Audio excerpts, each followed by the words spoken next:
Hello Kaiju fans, welcome back to the Kaiju World Order. My name is MM, and today is just a little video I wanted to record and talk about the Super 7 reaction line, specifically my own thoughts on it, views, what I like about it, what I dislike about them, etc, etc.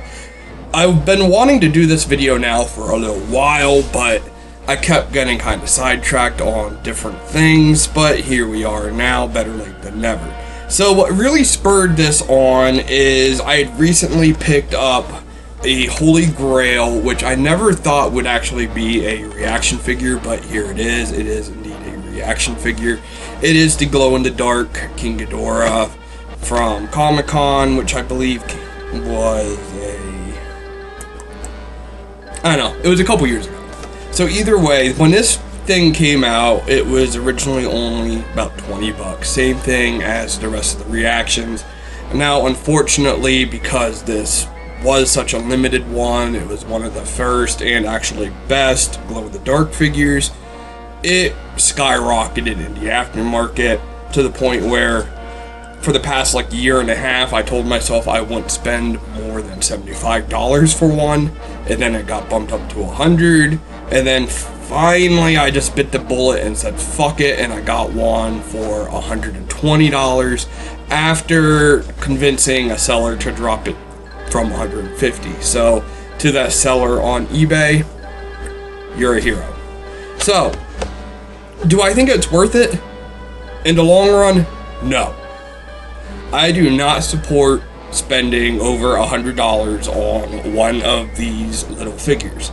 They are nice, they are definitely cool. I wish I would have had them as a kid. They actually fit very, very well with the Trendmasters. I can see myself as a kid just bashing these things all across the room, fighting everything from Micro Machines to Jedi and aliens and anything else my parents would have thrown at me as a kid. And these are cool figures for only 20 bucks. 20 bucks for a reaction is a hard pill to swallow, no lie. I don't like the price. I don't personally think they're worth 20 bucks, but in a world right now where even movie Monster Series figures are jumping up to $30 to almost $40 a pop, depending on the character, 20 bucks for a reaction, it's just a sign of the times. It is what it is. We can bitch about it all day, but the price isn't going to drop down. If anything, it's going to go up because of our commander-in-chief in the White House fucking around with everybody's money. So, with that said, how do they actually compare to other lines? Well, as I said, Trendmasters-wise, I think they'd fit in perfect. If I had these as a kid, I would have been going nuts. I've seen some people try and compare them to the CCP middle-size figures, which started coming out also a couple years ago. They might have actually been hitting around the same time Super 7 was pumping out their first reaction figures for the Godzilla line. So this is a CCP middle-size figure. These right now go for almost 40 bucks a pop compared to the carded releases here from Reaction. And they are also just a tiny bit bigger. So, yeah. Also, these are clearly not children's toys. These are collector items. I mean, you can play with them technically. Anything's a toy. But this isn't something that you'd want to give your kid and just, here, go have fun and go play in the yard. On the other hand, these definitely feel more like toys, which lines up with what Super 7 does and their business model of making toys first, collector items second. So as fun as these are to collect, they are also kind of fun to play with. Now, as you can see, I do have some of them out of box, namely the like mystery box ones like that. I don't get all of those. I only get the main releases and the glowy releases, and I just kind of cherry pick everything else. There has been some now that have come out since Comic-Con of this year. We got a new glow-in-the-dark minus Godzilla. There's, of course, the glow-in-the-dark spine minus Godzilla. And then we also have 2 new repaints of Mechagodzilla and Godzilla based on Pinball again. I have all 4 of these en route. They are not here, but I'm looking forward. There has been talk I've seen on introducing new sculpts into the mystery minis.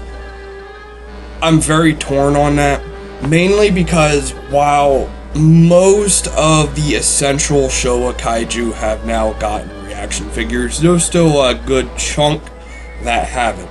Borosaurus, Varan, Gabara, they all come to mind. And then you have the non-humanoid Kaiju, like Mothra Larva, Kamacuras, Kamanga, Ibara. They also don't have reactions.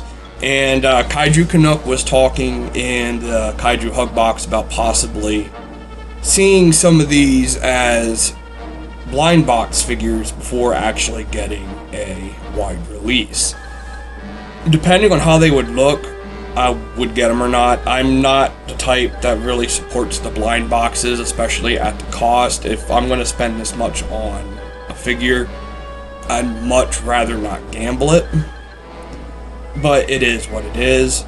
I am hoping that the blind boxes, if they do end up popping, say, Kamacuras in there, it'll eventually get a carded release.